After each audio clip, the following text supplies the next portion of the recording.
Hi guys, it's a rainy evening. So we're back for our tutorial. Nakaready na yung mga quiz, nilabas pa na kasi mabilis lang ito. We're gonna do this very quick. For this video, I'm going to teach you how to be cute. Charot. Charot lang. How to do this. I'm going to show you how to make this one using Air Dry Clay. Di ba pretty? So pretty. Hindi mabigyan ng justification ng ng tag ito ng video yung mismong itsura niya. Ang pretty niya sa personal. And kung mapapansin nyo, meron pa siyang excess sa edge. So, inaantay ko lang siya mag-cure and lilinisan pa yan.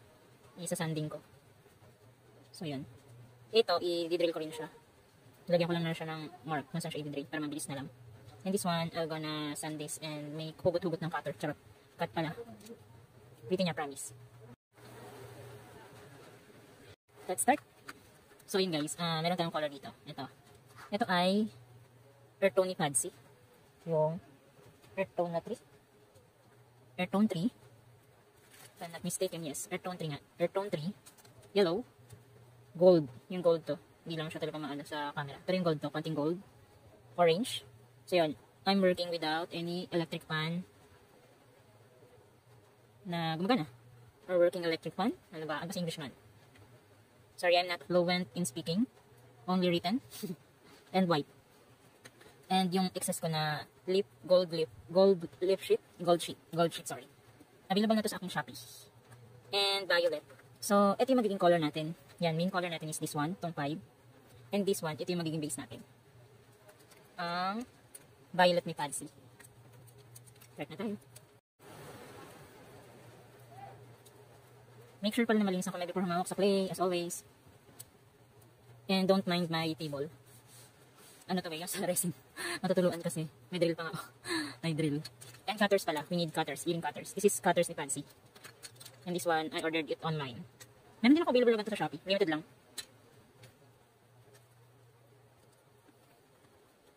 Sumuga siya. Kung mapapansin nyo, working kasi ako kanina ng samples. Mapapansin nyo ba? May gold pa yung aking rolling pin. So hindi na natin siya tatanggalin. Kasi matatakpan din yan later. So, kailangan natin ng base. Base muna. This is our base. So, kaya ko siya nilabas na mismo yung mga clay na kailangan ko kasi mabilis lang to. Since this is air dry clay, mabilis lang siyang mag-cure, mag-set, mag-dry up. So, yun. Mag-cure, mag-set, mag-dry up. Kaya kailangan mabilis ka rin gumawa. So, ito yung base natin. And start tayo sa yellow. Pure lang. Maganda rin kung medyo makapal. And don't worry if it's uneven. You can roll it out later to make it even. Flat. Ipa-flat. You'll have to flatten it. So, ayun siya guys. Sa color mix naman, sa color combination, tingin kayo sa Pinterest ng... So, yun, hindi ko na siya busin. Kasi mamaya, mag-check tayo ng mga singit-singit kung saan siya pwedeng ilagay. Ayan, regarding sa color combinations, color palette niya, nag-check ako usually sa nagsasave ako. From Pinterest, doon maganda tumingin ng color palettes. So, this is gold. Maraming magandang gawin sana and you will gonna try naman orange. Maraming magandang gawin sa sa clay, sa FADC clay. You'll just have to explore. Ako pag wala magawa, nag-aantay sa biyahe, nanonood ng Pinterest, kumukuha ng mga interesting gawin. Lately kasi medyo wala akong mood mag-chibi.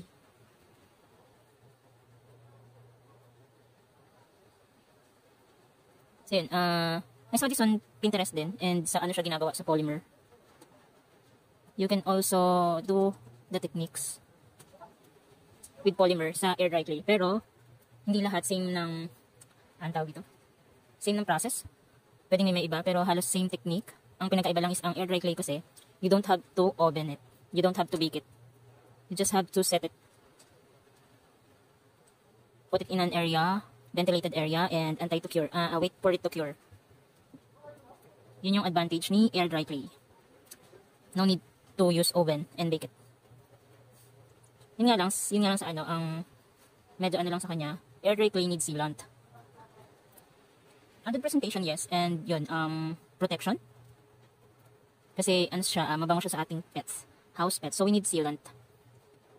And yun, hindi siya waterproof. Unlike kasi sa polymer clay, polymer clay kasi is waterproof. So ayan siya guys, diba? Naghahanap ako ng area na hindi magdodoble yung kulay niya. Para, mo yun? Even. So, hindi ko siya muna inubos. Itong white. We're gonna add white. Ibang pangit niya pang tignan. It's kind of ugly and bulky. Ugly and bulky pa. Wait nyo lang later. So yan, makikita mo na alin yung magandang patungan. Tier lang ng tier. Yung process naman sa polymer is parang platen. Naka-platen na yung ano niya. Ayan siya. Pwede din tayong mag-add ng ibang hue or color. Yun lang. Let's try this. So ayan siya.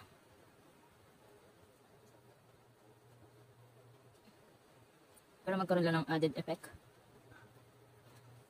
Magkaroon siya ng stripes. So ayan. So yellow, ito. Madalagay na yellow. Ayan na siya guys. I'm telling you. Try this hobby and you'll enjoy it. You're gonna enjoy. Kumikita ka na, nag-enjoy ka pa. Kita ka na. Charot. Char-char lang. Pero seryoso, bili na kayo. Ang aming clay. So yun guys. So this is it na guys. Ito na siya. See? Ito yung purpose ng base. Kaya ka may base. Kasi kung wala itong base na violet sa ilalim, mapupunit yan. Kasi wala kang support. So dapat may support group ka. Charot. So dapat may support ka. Yan. So ayan ba? Actually napupunit na siya kasi dumidikit siya dun sa ano. Sa aking mat. Diba? So yun. Kaya sabi ko sa inyo, mabilis lang siya dapat na gawin kasi okay to na medyo hindi pa siya ganun katigas. Wala akong naka-open na ipan. At saka kanya pantignan, diba? So yun, tinatago ko yung violet kasi yan, pinagdidikit-dikit ko lang sila muna. Yan. Kasi para maghawak-hawak kamay sila. Charot. Tinatanggal ko yung parang butas niya or spaces, mini spaces. Kasi yun yung makaka-tear down sa kanya. So yan, diba? Yan yan. So iba niyan, pupunit yan. Sayang yung effort mo. Iiwan ko lang din niya. Charot. So eto na, this is it, pansip na. Ito na yung gold. Gold. I'm not making mura ha. Gold lip na lang. Lip. Baka mamaya kasi si Lolo YouTube sabihin nagmumura. So yan. Saan niya na yan, gold yan, gold. Makikita niyan sa aking Shopee. So guys, ayan. Nilidikit ko siya, diba? So yun, kailangan mo siyang ano, kasi natutupi siya. Parang ex mo marupok.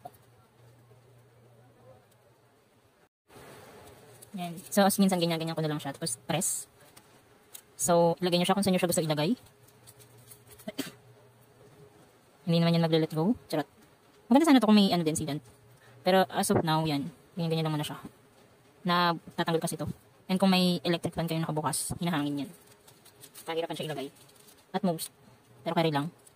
See? See that? See that? Di ba ang pangit niya pa? He's not pretty. He's not pretty pa. Yan. So ito na tayo sa part na i-rolling pin. Taran!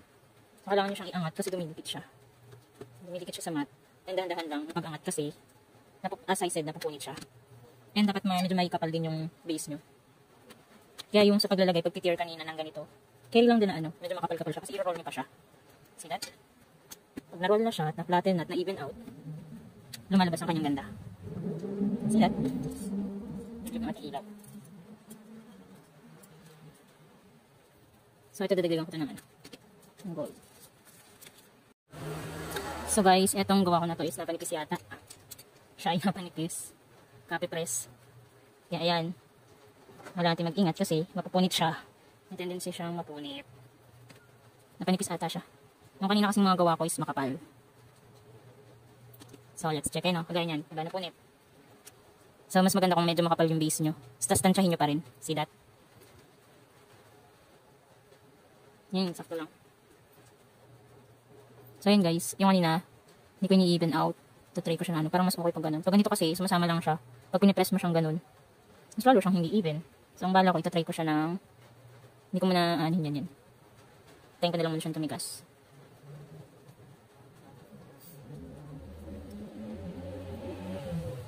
Ang cute ng cutter na to ni Yosei, ni FADC.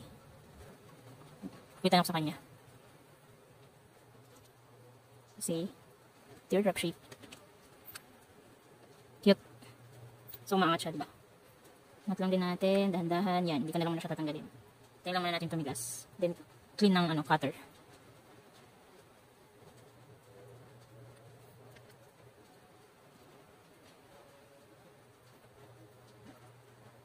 Sinusukat ko siya guys. Para even naman at same naman siya ng ano.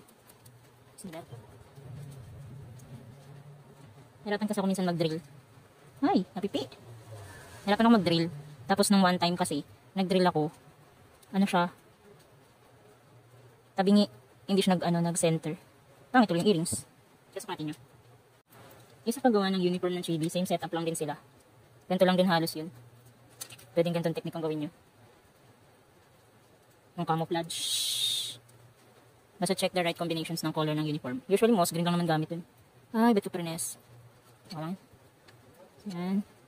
Ito nawawala yung aking nito eh. Nawawala yung aking upper part. So, lalagyan natin na siya ng ganito. Ito na lang. So, yun guys. Medyo nga siya. Medyo manipis.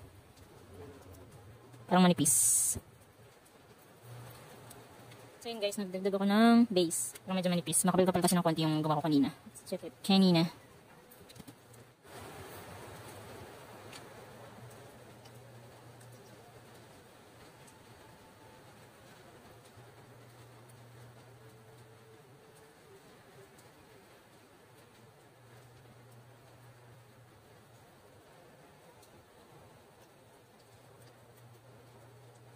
You'll have to search for a good part.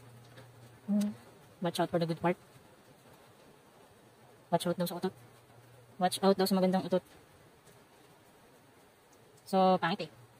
Hanap tayo ng ibang Ito, ang gawin na lang natin sa kanya ay medyo may clay pa yung edges kasi kanina pa talaga ako gumagawa. Kaya dati ako mag-try ng earrings kasi alam ko maadik ako sa earrings.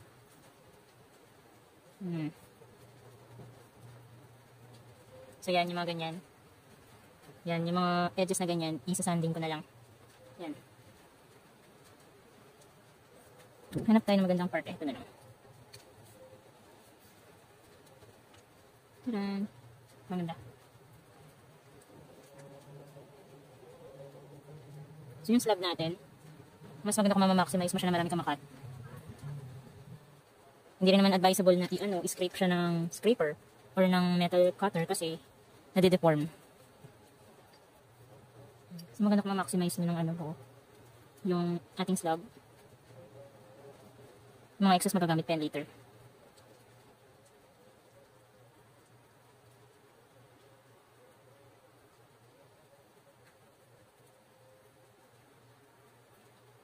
Tabletas. Ito ay tabletas.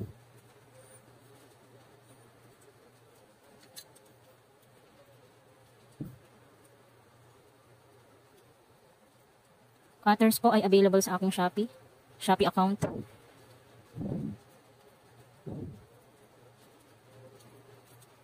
So yun guys, hindi ko na nabidyohan ng buo kung paano siya nakat. Pero usually nagamit ko lang ay yung back nito. And yun, yung ito, yung mga cutter pang iba. So natin yung excess natin. So ganito, pwede pa ulit ito maging slab. Makakagawa ka pang dito magandang cut dito. Ganda diba? Watercolor effect. Na may glittery. Light and shining, shimmering, splendid.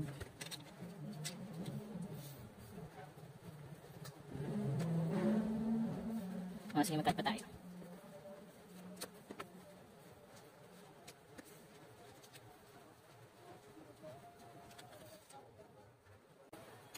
So, yun guys. Doon na po nagtatapos ang ating video for today. Ito ang ating finished product. Yan. So, ipapadry na lang natin siya. Palike naman po ng page, Diwata, Emporium PH. Doon naman ilalabas yung earrings. Palike and subscribe na din po. Thank you. Good night.